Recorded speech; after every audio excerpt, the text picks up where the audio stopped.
Coach Smart, middle. You'll have an opening statement, then we'll just take some questions. All right. Ooh.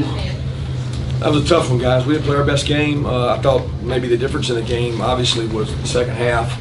The difference in the game was our fans gave us some momentum, gave us some energy there, had some big defensive stops.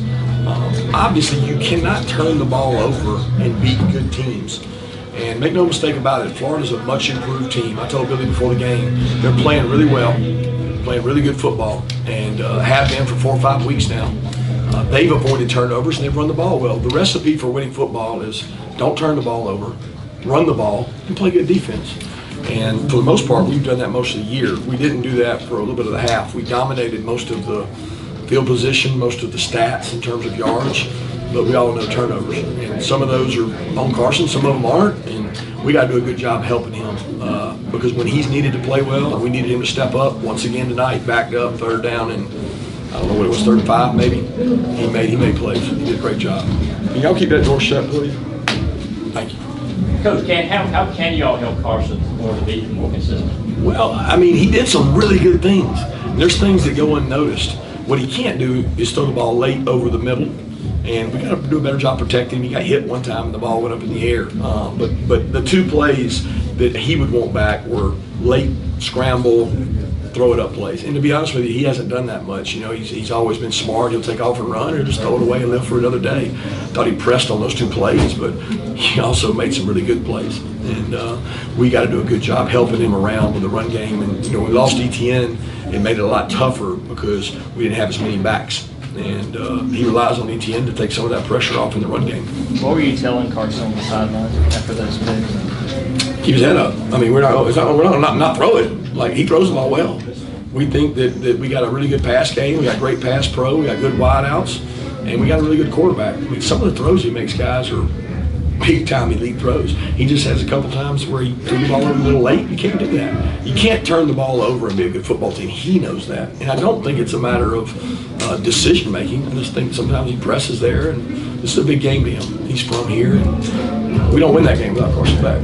So do you think in that third quarter, Dylan Bell provided a little bit of a spark for the offense? Yeah, absolutely he did. Dylan Bell's a spark. He's a spark of energy. He's a good guy that we have to get touches to, and we try. And the touches he got were difference makers. You know, that bobbled catch that he came down with was huge. Cash Jones continues to be a playmaker for us, and we thought that all along. I mean, he's kind of a self-made man. I mean, he just works his butt off since he's been here, and Cash and Dylan came up with some big plays. Kirby, what was that injury update on Trevor Etienne, and just also how big of a game was it for him to be here and be able to play a little bit and beat the Gators? Well, I don't know. You know, he has a lot of friends over there on that sideline. He likes and respects those guys. Whether y'all believe it or not, and all the social media stuff, everything out there, the kid is a great kid. He's got a lot of friends on that team. I think the game meant a lot to him. I think it really hurt him that he couldn't continue, and you know, he dealing with a rib injury a little bit. And he's fine. He just had some pain in there. Coach, were you satisfied with your run defense tonight? You know, I don't know the numbers. I wasn't at one time. We didn't stop the run well. I didn't think we tackled on the edge. You know, they had really good backs. They're really patient backs. They bounced a lot of runs, and we didn't crack replace. We didn't get perimeter run support some, and they got out on us. Give them credit. But, you know, if you don't stop the run, you're going to have a long day. And I thought the touchdown run, there was a missed call there that really hurt us, and that's tough. I mean, it's one of those things that they don't get them all, but they missed a critical one there that probably hurt us. How did the game change when Lightweight went out? Did you see a change in their offense when Lightweight went out? It's hard to tell. I didn't think he was in there very long. You know, I don't know. I mean, how many plays did he play? 2 series, 3 series? I don't know. I don't know how much. It obviously changed because, I mean, he's the starter, and they weren't playing with a starter anymore. And I thought Lagway did a good job when he was in there. But I thought the kid came in did a great job too. Kirby, could you just talk a little bit about Carson in terms of, you know, coming back from 3 picks and being able to just kind of settle down a little bit and get into a rhythm, 11 straight completions at one point? Yeah, we talked about him for a while there when you weren't in here, but I'll be glad to talk about it again. He continues to grow, mature. He's not perfect, and I think that he puts a lot of pressure on himself. And we got to continue to help him, and the players around him got to help him because he probably got 12 or 13 completions in a row if guys will get their signals and know what they're supposed to do on the perimeter. And we don't ask a lot of those wideouts, but we do ask him to execute at a high level, and they've got to help him. But he can't throw the ball late over the middle. He can't throw the ball down the sideline on a scramble, just throw it up for grabs. Those are things he can't do. Coach Farr, with the third string quarterback entering at the half, what was your message to the team? I didn't have anything to say about that.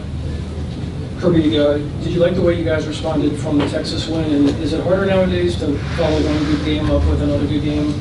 No, I don't think one game affects the other. I think Florida's got a really good football team, personally. I mean, I think they're really physical. They've got SEC offensive line, defensive line. I mean, that's a good football team. And when you don't play well or spot them 3 turnovers, I mean, I don't know. I guess we ended up getting, how many turnovers did we get? 1? 2 if you count the Yeah, I don't know. That's not a turnover to me. So, I mean, we have 3, they have 1. I mean, it certainly changed the field position and the momentum in the game. That was huge. But when you turn the ball over 3 times, and I mean, I would think we out-explosive played them, and that's usually an indicator. And when you do that, you got to get touchdowns in the red area, which we didn't, and you can't turn the ball over. How do you think Nate Fraser handled stepping in for Trevor Etienne, and what did you say to him after that touchdown?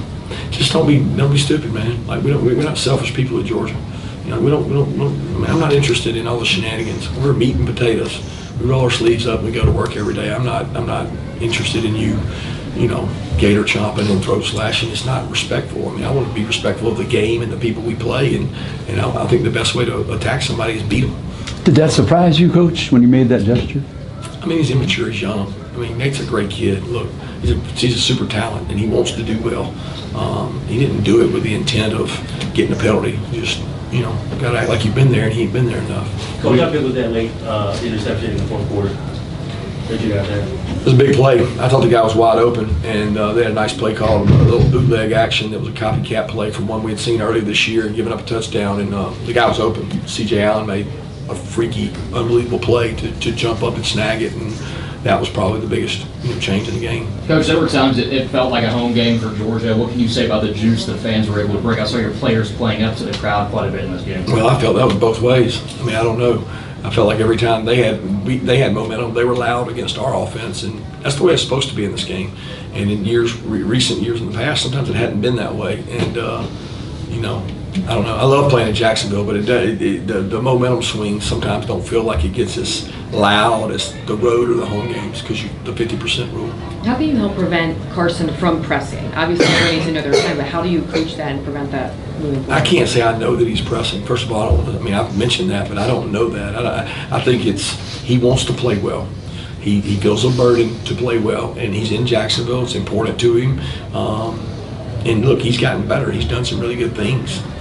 He's just, I think he's got to be willing to take checkdowns and what defense gives him and not force the ball a lot of times. But as to what keeps him from pressing, if I knew that, I would be worth a lot more money. But you're not concerned with back-to-back games with 3 picks at least? No, I'm not concerned with it because, you throw the ball, that's going to happen sometimes. We got to try to do a good job of preventing it, but we also won the game because we can throw the ball, right? We weren't able to run the ball down their throat in the fourth quarter. We threw the ball.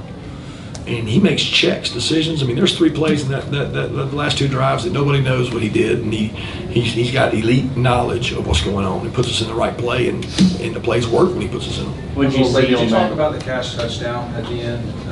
As a throw, right? It was a great throw. It was, I think it was underneath, angle route by Cash. He ran a great option route, and that's not an easy throw. Like you'd say, well, that's just a little 5-yard throw. Well, he's got to put touch to get it over the defensive line. He's got to put it in a position that Cash has somebody covering him. And I thought Cash did a great job breaking the tackle. A guy tried to drag Cash down, and Cash beat him and did a great job. Cash is good at those routes, so is Etienne.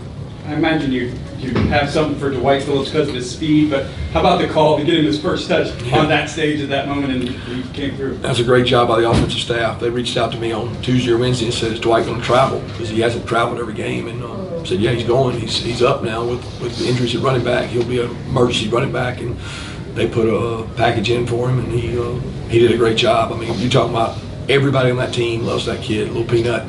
His parents are great people. Both ran track at Kentucky. His dad's an Olympic gold medalist, and just what a great story. I've never met a kid that everybody on the team likes as much as him, and he just works really hard. So I was really happy for him to get that play. Kirby, what's Anthony Evans dealing with, and how did that leave you in the return game? Anthony's dealing with a little bit of a hamstring, so we're hopeful to get him back. It happened, late last week, so it's why we train multiple guys to be able to return the ball. And Malachi became the next guy, and kickoff it became Cash. How do you feel like your defense held up with those first half suspensions and the guys kind of stepping up? Ooh, I think we lost somebody there for a few snaps, Ja'Cory, and so then we were really, that's why you practice the 2s and 3s. It's why you develop players. Kyron had to come in and play. I can't say how they played. I thought we had some jitters there. I thought it was really good for KJ Bolden to get to start and play, to get some confidence and play more. He's rotated a lot, but we could have played better, I'll say that, but we survived them. What did you see from the offense on that go-ahead touchdown in the fourth quarter?